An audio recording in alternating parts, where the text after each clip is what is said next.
रणभूमि का एक ऐसा वीर जिसे शहीद घोषित कर दिया गया। पूरे सम्मान के साथ इनका अंतिम संस्कार किया गया। कुछ समय तक पत्नी को विधवा का जीवन जीना पड़ा और फिर कुछ महीनों बाद खबर आई कि अभी भी इस योद्धा की धड़कन अपने देश के लिए धड़क रही है। जिसके बाद मेजर धन सिंह थापा के घर और पूरे परिवार में खुशी की लहर दौड़ पड़ी।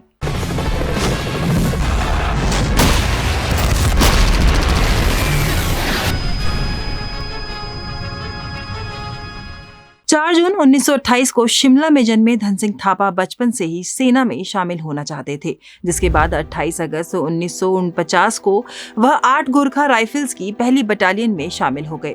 जिस दिन से धन सिंह थापा सेना में भर्ती हुए, उसी दिन से अधिकारियों के वह चहेते बन गए। अधिकारियों द्वारा दी जाने वाली हर जिम्मेदारी को वे बखूबी निभाते थे। अब 1962 में हिमाचलीय क्षेत्र में विवादित सीमाओं पर चीनी सेना घुसपैठ करने लगी, जिसको देखते हुए भारतीय सेना के जवानों को इसे रोकने की जिम्मेदारी सौंपी गई। मेजर धन सिंह थापा को भी इस मिशन का हिस्सा बनाया गया, जिसके बाद 1962 में फॉरवर्ड पॉलिसी के तहत भारतीय सेना ने विवादित क्षेत्रों पर कई छोटी छोटी पोस्टें तैयार की और ऐसा माना जा रहा था कि अब इस कदम के बाद चीनी सेना कोई हमला नहीं करेगा। मगर भौगोलिक परिस्थितियों का फायदा उठाते हुए चीनी सेना ने जंग की शुरुआत कर दी, जिसे इतिहास के काले पन्नों में लिखा गया।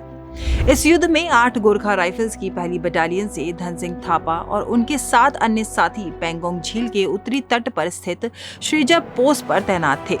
इस पोस्ट पर रहकर उन्हें करीबन 48 वर्ग किलोमीटर के क्षेत्र को चीनियों से सुरक्षित रखना था।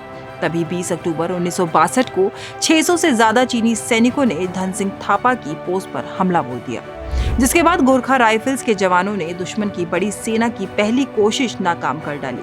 अब चीनी सेना भारतीय जवानों की इस कार्यवाही को देखते हुए सकते में थी, जिसके बाद चीनियों ने गुस्से में आकर धन सिंह थापा की पोस्ट को आग के हवाले कर दिया।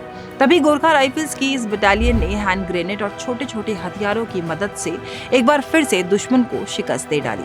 लगातार 2 बार हार हाथ लगने के बाद अब दुश्मन सेना समझ चुकी थी कि जीतना इतना आसान नहीं है, इसलिए अब तीसरी कोशिश उसने एक अलग रणनीति के साथ की। इस बार चीनियों ने पहले से भी ज्यादा संख्या बल के साथ भारतीय सेना पर हमला बोल दिया और भारतीय सैनिकों को एक एक कर निशाना बनाने लगे, जिसके बाद अब थापा की टुकड़ी में केवल 3 लोग ही बच गए थे। जिसके बाद धन सिंह थापा ने एक बंकर से दुश्मन पर गोलियां चलाना शुरू कर दिया और बस उसी समय एक बम का गोला उनके बंकर में आ गिरा और बंकर आग की लपटों से घिर गया। गनीमत ये रही कि बंकर के फटने से पहले ही धन सिंह थापा बंकर से बाहर कूद गए और हथियार ना होने के कारण दुश्मन सेना पर अपने हाथों से ही हमला करने लगे। जिसके बाद पीछे से और चीनी सैनिक आए और धन सिंह थापा को बंदी बना लिया गया, जिसकी भनक तक भारतीय सेना को नहीं लगी और उन्हें शहीद मानकर पूरे सम्मान के साथ उनका अंतिम संस्कार किया गया। युद्ध भूमि में उनके अदम्य साहस को देखते हुए उन्हें परमवीर चक्र देने की घोषणा की गई। इसके बाद जब युद्ध खत्म हुआ तो चीन ने भारत को ये जानकारी दी कि उसने युद्ध के दौरान कुछ बंदी बनाए थे, जिसमें मेजर धन सिंह थापा का भी नाम शामिल था।